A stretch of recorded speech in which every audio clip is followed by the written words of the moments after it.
আসসালামু আলাইকুম। প্রিয় দর্শক, ইসরায়েলকে নিয়ে সংবাদ যে যুদ্ধের বিষয়ে না, এটা আবহাওয়া বিষয়ে।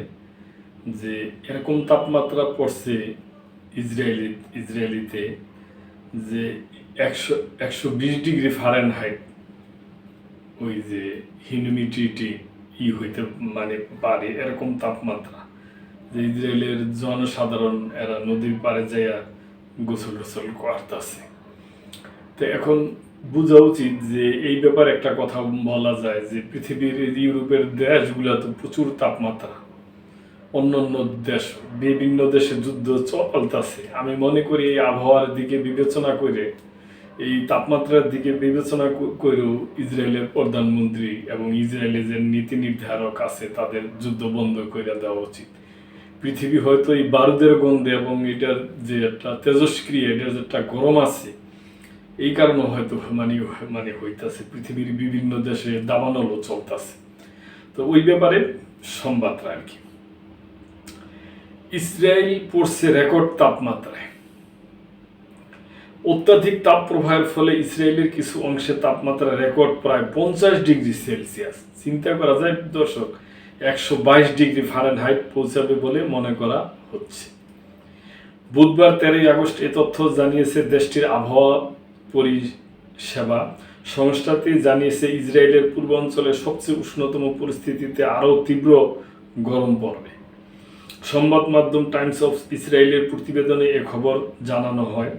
খবরে বলা হয়, মঙ্গলবার রাতে অস্বাভাবিক গ্রীষ্মকালীন বৃষ্টিপাত হলেও জেরুজালেম 39 ডিগ্রি সেলসিয়াসে পৌঁছাতে পারে তাপমাত্রা। বর্তমানে মৃত সাগরের সর্বোচ্চ রেকর্ডকৃত সর্বনিম্ন দৈনিক তাপমাত্রা 36.6 ডিগ্রি সেলসিয়াস অনুভূত হচ্ছে। সর্বনিম্ন, আর উপরের ডাতে দর্শক কত হইব। আবহাওয়া পরিষেবা থেকে প্রাপ্ত তথ্যে দেখা গেছে জেরুজালেমে দুপুর নাগাদ তাপমাত্রা 39 ডিগ্রি সেলসিয়াস, 102 ডিগ্রি ফারেনহাইট পৌঁছেছে। অন্যদিকে উপকূলীয় তেল আবিবে বিকেল নাগাদ তাপমাত্রা 32 ডিগ্রি সেলসিয়াস, 88 ডিগ্রি ফারেনহাইটে পৌঁছাতে থাকে। তবে মধ্য ইসরায়েলের কাছাকাছি শহর, যেগুলো সমুদ্র থেকে অনেক দূরে অবস্থিত, যেমন রামাত-গান এবং গিবাই তাইমে 30-35 ডিগ্রি তাপমাত্রা থাকার সম্ভাবনা রয়েছে। কিন্তু দেশটির অভ্যন্তরীণ অংশ এবং পশ্চিম তীরের তাপমাত্রা দিনের সবচেয়ে উষ্ণতম সময়ে, বিশেষ করে গেলিলি সাগরের আশেপাশে 50 ডিগ্রি সেলসিয়াসের কাছাকাছি পৌঁছানোর পূর্বাভাস দেওয়া হয়েছে। উত্তর জর্দান উপত্যকার বেইত শেআনে তাপমাত্রা পৌঁছানোর কথা ছিল 46 degree Celsius, 115 degree Fahrenheit. Galilee সাগরের তীরে টাইবেরিয়াস এবং গোলান হাইটসে কাটজরিন উভয় স্থানেই এই তাপমাত্রা পৌঁছানোর সম্ভাবনা রয়েছে। 44 degree Celsius, 111 degree Fahrenheit. Mount আরবেলে তাপমাত্রা 48 ডিগ্রি সেলসিয়াস ছড়িয়ে যাবে বলে উল্লেখ করা হয়েছে।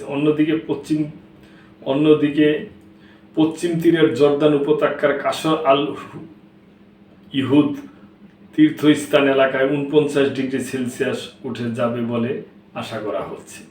অন্য অঞ্চলগুলো প্রায় একই রকম গরম থাকবে বলে আশা করা হচ্ছে, বিশেষ করে হুলা উপত্যকা থেকে দক্ষিণে আরাবা মরুভূমি পর্যন্ত। আবহাওয়ার পূর্বাভাস অনুযায়ী জেরুজালেমের কাছে বেত শেহেম এবং দক্ষিণে ডিমোনায় তাপমাত্রা 40 ডিগ্রি সেলসিয়াসে পৌঁছাইতে পারে। এছাড়া জনপ্রিয় রিসোর্ট শহর ইলাতে দুপুরের মাঝামাঝি 49 ডিগ্রি সেলসিয়াস, 120 ডিগ্রি ফারেনহাইট পৌঁছাবে বলে আশা করা হচ্ছে।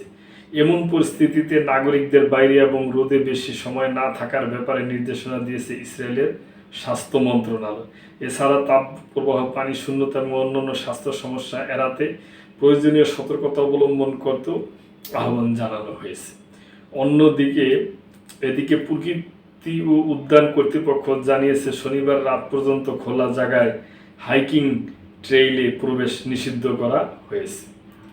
তো সেটি মানে দর্শক এটা তো প্রকৃতিরই নিয়ম। তো আমি বললাম জাস্ট যে বিভিন্ন দিকে যে যুদ্ধ চলতেছে এবং গাজায় যেইভাবে গোলা বারুদ যেই ধরনের বোমা করা হয়েছে, এগুলোরও তো একটা গরম আছে, এর থেকেও হইতে পারে। এগুলো ইসরায়েলি সরকারের এবং আশেপাশে যারা আছে এদের বিবেচনা করা উচিত।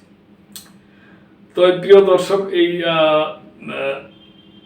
সংবাদটা আমার কাছে একটু কৌতূহলী মানে লাগছে, এই জন্য আপনাদের সাথে শেয়ার করলাম। তো আপনাদের কিছু বলার থাকলে অবশ্যই কমেন্ট করবেন এবং লাইক শেয়ার কমেন্ট করে সাবস্ক্রাইব করে আমাদের পাশেই থাকবেন। আল্লাহ হাফেজ।